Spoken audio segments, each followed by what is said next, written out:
Yes, so 2025 was definitely a very dynamic year. At times it was actually quite turbulent as well. I think what we saw at an industry level was the new administration was really looking to bring in some different levers than they traditionally had done, including tariffs. And I think actually we're at the point now in 2026 where companies that put a significant amount of capital out there are looking for more predictability. And in particular looking to make sure that we don't have our manufacturing and our supply disrupted for patients and getting them their life-saving treatments. And so hopefully we'll be seeing a period where there is more predictability around manufacturing. We entered into a voluntary agreement with the administration to be able to give us that with a 3-year exemption on tariffs. And we also saw an opportunity to lower the price of our medicines in the Medicaid program, some of our most vulnerable Americans who definitely need access to life-saving medicines. And so I'm hopeful that we're going to see just the ability to get back to doing what the industry does best, which is advancing incredible science and getting medicines to patients. So I want to talk about that hope for a moment. So in your conversations, do you get the sense that President Trump has kind of completed the demands he wants to make of the pharmaceutical industry or the biopharma industry?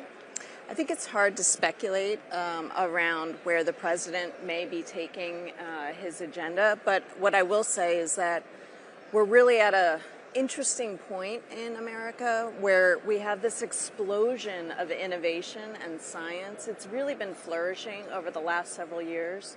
To put it in perspective for Genentech, we have 80 molecules in research and development. That's the largest pipeline we have ever had in our 50-year history. And we're not alone, right? We've got the rest of the industry as well that's doing amazing discoveries and scientific breakthroughs. And that's one force that's intersecting with another force, which is a healthcare system that was never designed to absorb this level and magnitude of innovation. And so my view is that we're really going to see a course correction over the next several years to be able to ensure that ultimately patients can get access to life-saving medicines and those innovations that the industry is producing. How serious are the bottlenecks to this innovation getting to patients who need it? You know, it certainly depends. It depends upon what therapeutic area we're talking about. It also depends upon where patients choose to go and get their medicine filled. In general, what we're seeing is areas like cancer that previously never were hard for patients to get access to these medicines is actually getting harder. And I think this is where, you know, companies like Genentech can play a role in how we think about developing our medicines so that those bottlenecks disappear. And let me give you a few examples of what we're doing in development to do that. We're really working on trying to produce many more cures, to produce medicines that you take for a period of time and then you stop taking them because either you have a cure or because your disease is not going to progress any further. Right? So that is beneficial not just for patient outcomes but also for the healthcare system as well to lower costs. We're working a lot on trying to produce medicines that can be delivered at home, that don't require a clinic visit. And that stretches our ability to be able to design the molecule that way, but also have drug delivery systems that allow for that as well. And then lastly, you know, and our last session in this room was also relates to this, is manufacturers such as ours are working to think about how do you get more affordable medicines directly to patients, like through these direct-to-consumer modes and so forth. And we announced last year that we were doing that with one of our flu medicines, where patients can actually get it directly from us, Genentech, and that helps them both with lower costs, but also being able to not get stuck at the pharmacy trying to fill a medicine that their doctor prescribed. So is that flu medication, that's one of the medications that was going to go through Trump RX? Am I understanding that correctly? Not yet, Okay. because it's in the sort of next tranche of medicines on Trump RX. But yes, that would be the ultimately once the government is ready to implement that next wave. But yes, we offered that last year through a few digital pharmacies. And if you really think about it, it's about helping patients actually fight the flu and the virus, not getting access to it at the pharmacy counter. And so for us, it was a good way to learn how to set up these capabilities that perhaps can be used for our future portfolio as well when we're in spaces like anti-obesity and cardiovascular. So what do you think is the timeline of getting more Genentech medications directly to the consumer through channels like you described? Yeah, so again, it really depends upon the type of medicine. Orals are very amenable to being able to do this. And right now, our portfolio tends to be largely physician-administered, medical benefit medicines for cancer, for multiple sclerosis, for vision loss, and so forth. And they don't lend themselves directly to going to consumers. Yeah. But those that do, we're certainly experimenting and bringing many more through that channel than we ever have before. Yeah. So, we've definitely been hearing a lot about the explosion of that channel, those kinds of channels, right? Certainly with the obesity medications, it's kind of put it into a new league. I'm curious if you see any sort of risks or potential pitfalls to reaching out to the consumer directly, and are there sufficient supports? I mean, these are, whether it's a small molecule or not, these are medications, right, that have side effects and can impact people in different ways. I think for some of the smaller companies, it could be hard to set up this directly, which is why you also see entrepreneurial companies that are starting to be able to fill in and help provide as a service provider. I don't see, though, that anything will change in terms of a manufacturer's responsibility to make sure that that which relates to patient safety is engendered in any way, meaning has to be addressed, meaning we still need to make sure we're reporting all of the adverse events directly to the FDA. We still need to make sure the quality of the medicines are adhering to very, very high standards. So all of that will continue, right, in the backdrop, which it has in America for the longest time. But here's where working around some of the PBMs and others that get in the way of lower affordability of access to medicines is really what I think the newest innovation's about. Okay. So as you mentioned, you have some promising obesity treatments in the pipeline. What's your thought about the pricing environment for those medications, right? We're seeing the prices of those drugs already in the market come down very substantially.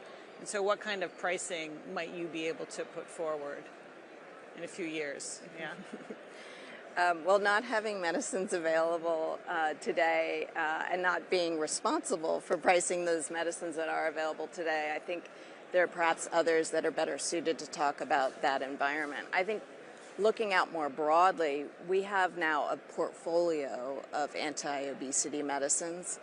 And our hope is that we can not only develop these molecules to help support the patient need, which continues to be staying on therapy.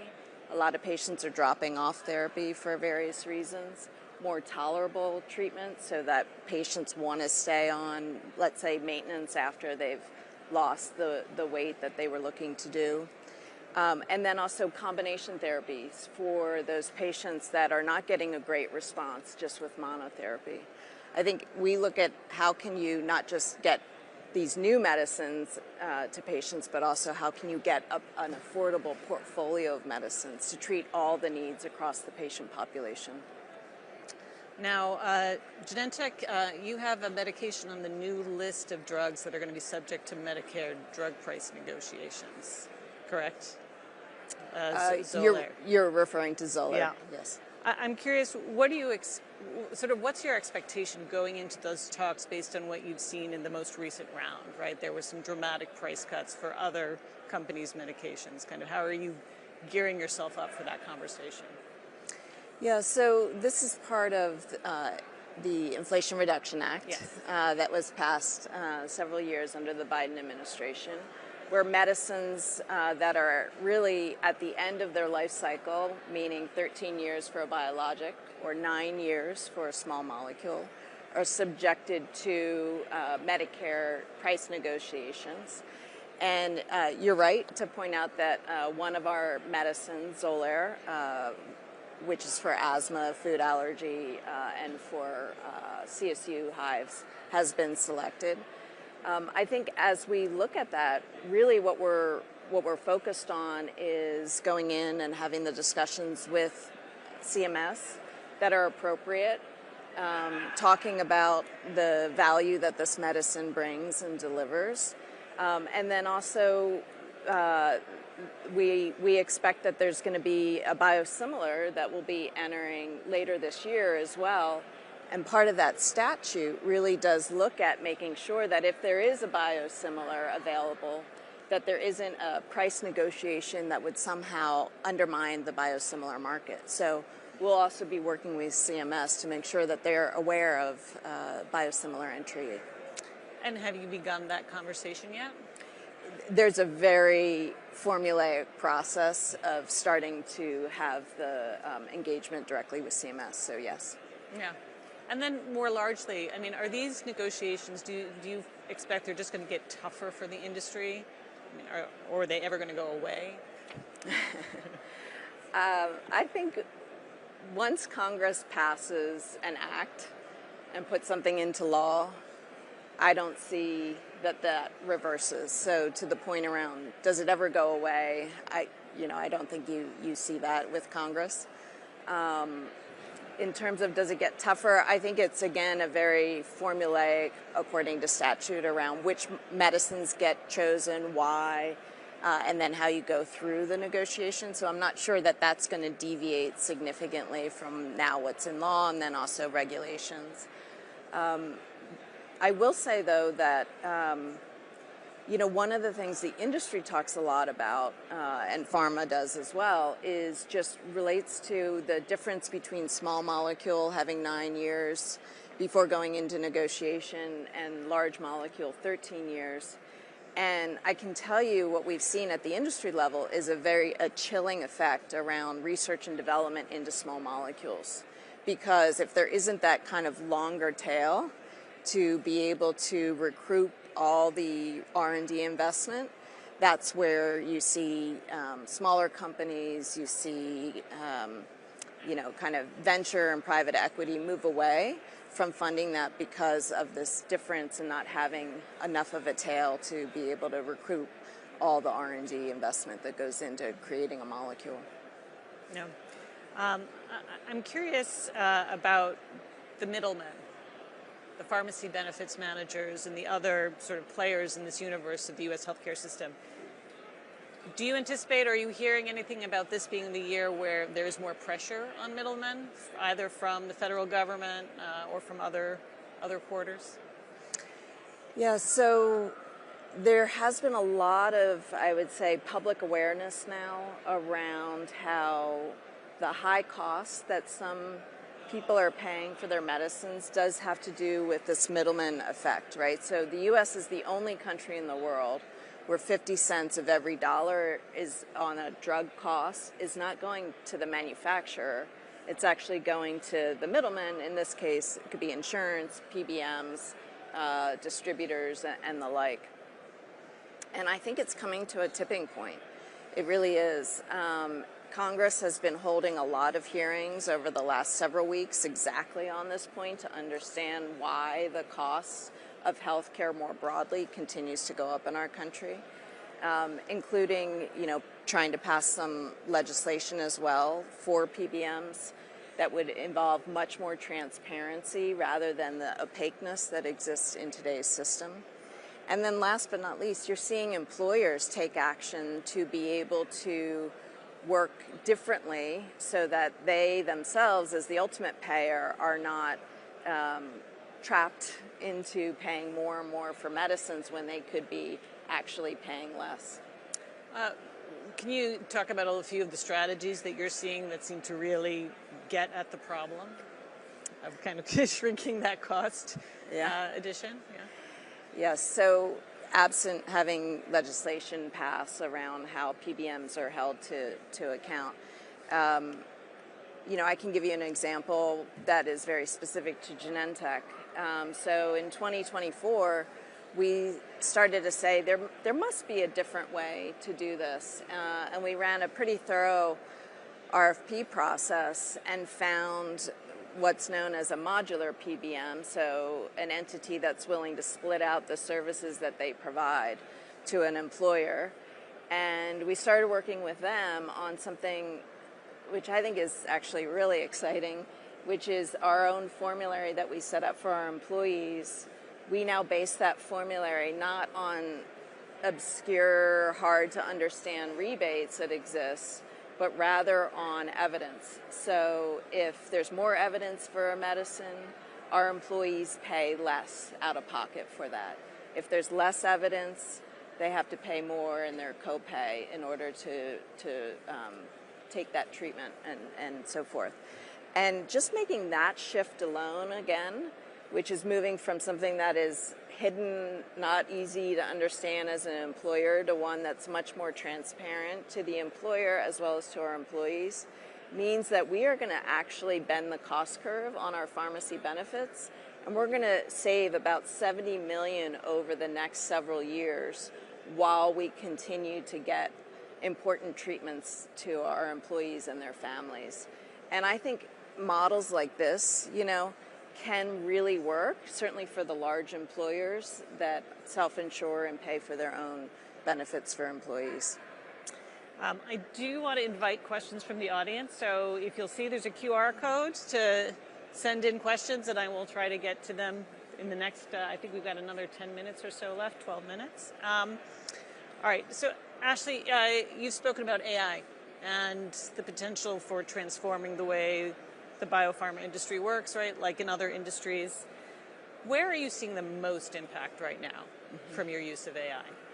Yeah, so the most potential for AI to fundamentally change the industry and really the whole value chain for a biotech company like ours is really in the research area. And that's because it's sort of has the most opportunity to really improve, right? The industry knows the math around drug discovery is actually really bad, right? It takes 10 to 15 years to get a discovery to a medicine to patients, 2 billion, and then just an alarming failure rate along the way.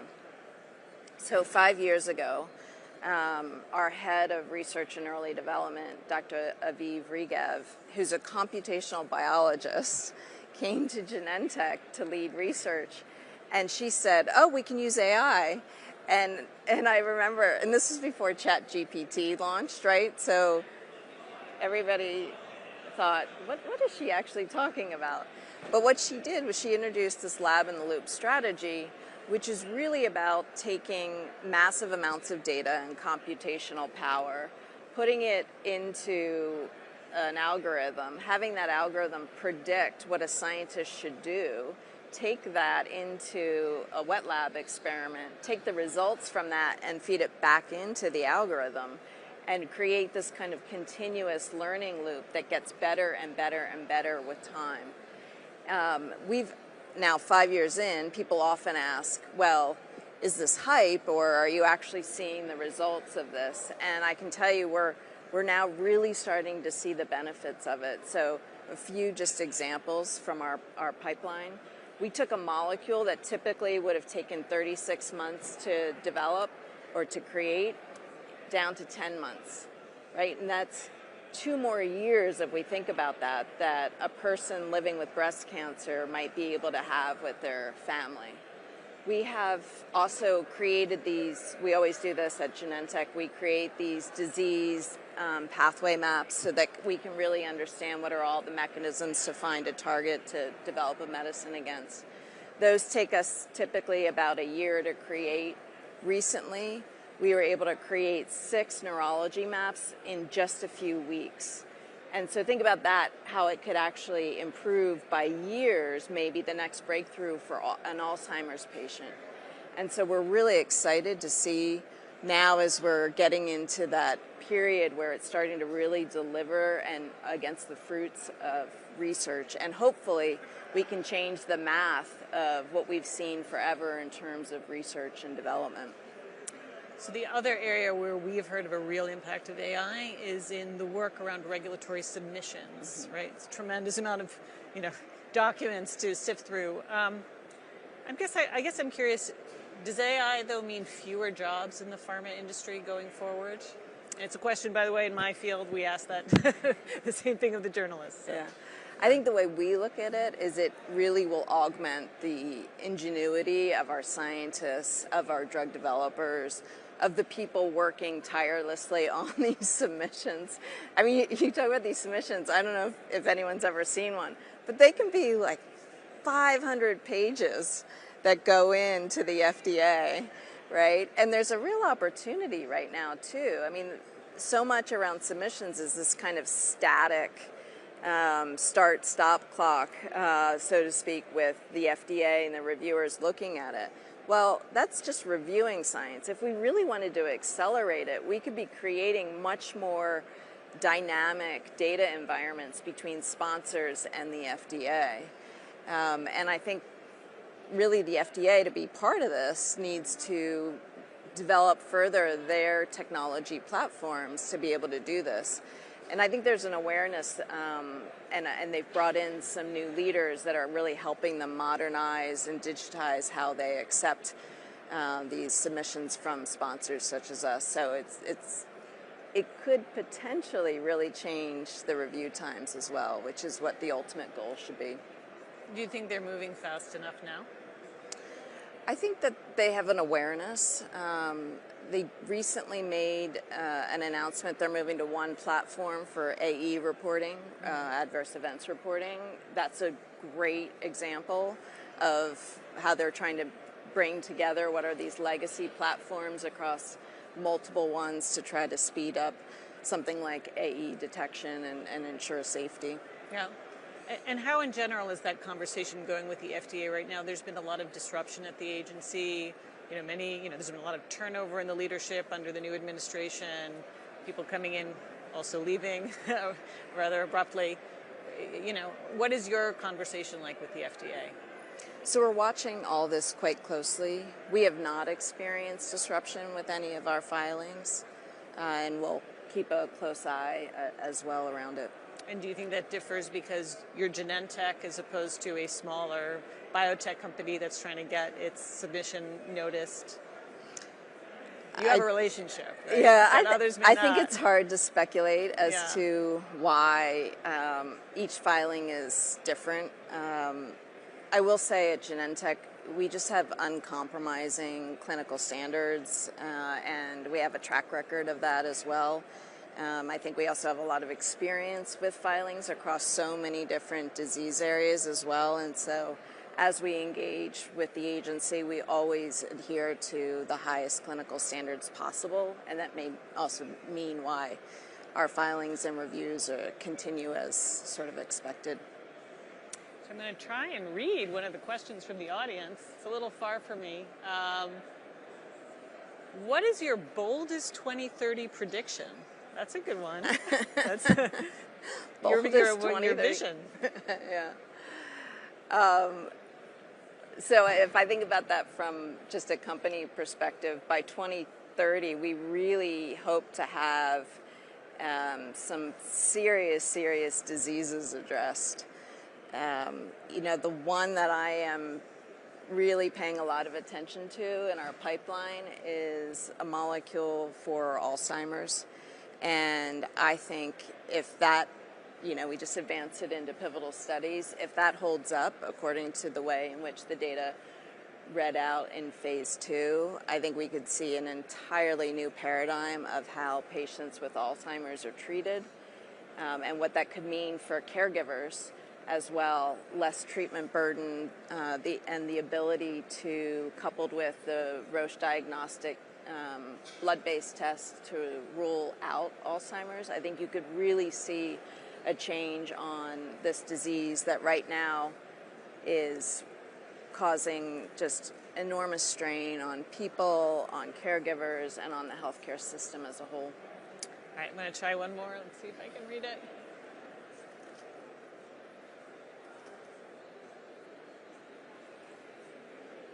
Okay, I like this one. How is Genentech and pharma's relationship with providers and health systems changing in the current landscape?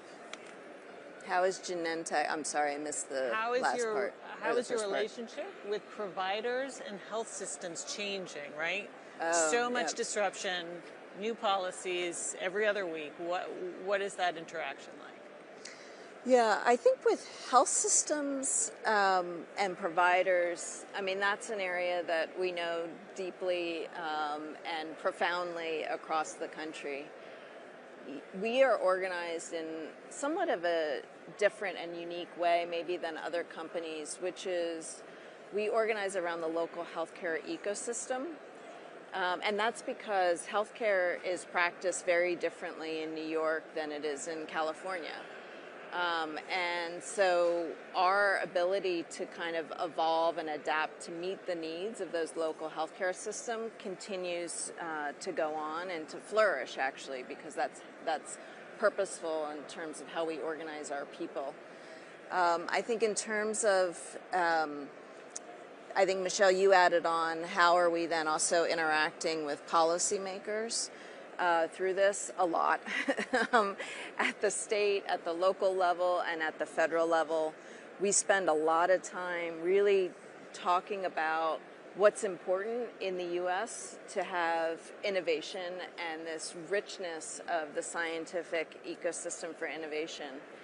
And while the U.S. continues to really lead in this area around novel discoveries, around understanding disease biology perhaps better than any other country, it's not an ecosystem we should take for granted. It needs to be strengthened, it needs to be nurtured, and often what we're talking to policymakers around is what can they do to ensure that we nurture this unique life sciences area for scientific innovation. So we're in your hometown right now, Philadelphia. Do you have a message for Governor Shapiro on healthcare? Yeah, so I didn't grow up in Philly, but I'm one of those people that grew up outside the city and always says, "You're from Philly." I don't know if that resonates. And I think, you know, for the governor, like every state, I'm sure they're looking at how can they stretch their healthcare budget further and further, particularly to support Medicaid patients.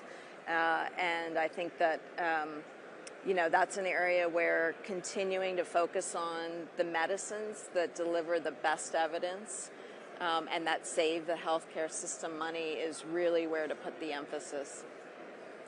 Okay, I think I have time for one last question. Mm-hmm. So,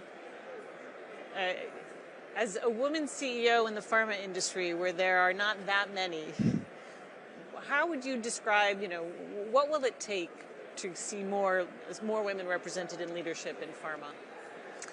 Yeah, Michelle, it's a critical question. I think you're right to point out that often women have faced maybe a glass ceiling in biotech. And I'm a good example of how to avoid that glass ceiling. And you know what my journey really at Genentech was one that was formed and based on essentially a strategy the company had about 2 decades ago, which was to create, you know, real structural sponsorship for people. And often women are not in the feeder roles that are really important, the high stakes kind of business leadership, scientific leadership, or international assignments that end up being prerequisite for a CEO seat. And my experience was I had tons of mentors and sponsors, right? People that were advocating for me when I wasn't in the room for stretch assignments, even at the sort of time in my life that I was busiest personally with raising little kids and supporting my husband through his medical residency. And I think all of that support was enormously helpful and helped me then, as I stepped into this role, have the requisite experiences that I can draw on that help me every single day in this position. And so if I sort of provide any advice to other companies, it's look to put in place really that sponsorship for your employees and encourage them to take on those growth assignments that are going to help them for the career that they really want to have. Thank you. Thank you very much. Thank you to the audience. Great questions. I'm sorry I couldn't get to all of them. Thank you, Michelle. All right. Thank you.